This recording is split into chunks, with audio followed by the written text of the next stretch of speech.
महाराष्ट्रात हे जागरण सुरू करून येत्या निवडणुकांमध्ये सुद्धा हे जे घटनाविरोधी कायदे आणण्याचं काम आणि लोकांची दडपशाही करण्याचं काम जर हे देवेंद्र फडणवीस, भारतीय जनता पार्टी आणि RSS चे लोक जर करत असतील तर त्याचा जाहीर निषेध आपण इथून करत आहोत। आणि इथून या आंदोलनामधून महाराष्ट्र राज्याला एक नवीन दिशा मिळणार आहे आणि म्हणून संपूर्ण निषेध इथून करतोय। सामूहिक प्रण करत आहोत। 30 तास इथे बसून एक प्रकारची शपथ आहे 30 तास बसण्याची जी आहे आणि हा प्रण आपण इथून करतो आहे की महाराष्ट्र राज्यामध्ये भारतीय राज्यघटनेचं उल्लंघन करणारे कोणतेही कायदे आणि अधिनियम आणणारे जर सरकार या राज्यात असेल तर अशा प्रकारची सरकार यापुढे आम्ही महाराष्ट्र राज्यात येऊ देणार नाही, खपवून घेणार नाही, येऊ देणार नाही। आणि हा संकल्प करायचा आहे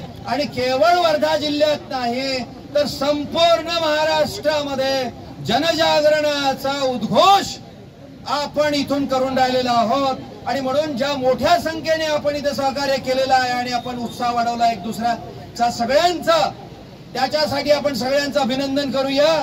आणि या उत्तम प्रकारे जे जनजागृती रॅली आपण संविधानाची आज काढली, त्यानंतर हे धरणे आंदोलन 150च्या वर सत्याग्रही, याच्यामध्ये विविध पक्ष संघटनांचे सामाजिक कार्यकर्ते आणि राजकीय कार्यकर्ते याच्यात सहभागी झालेले आहे।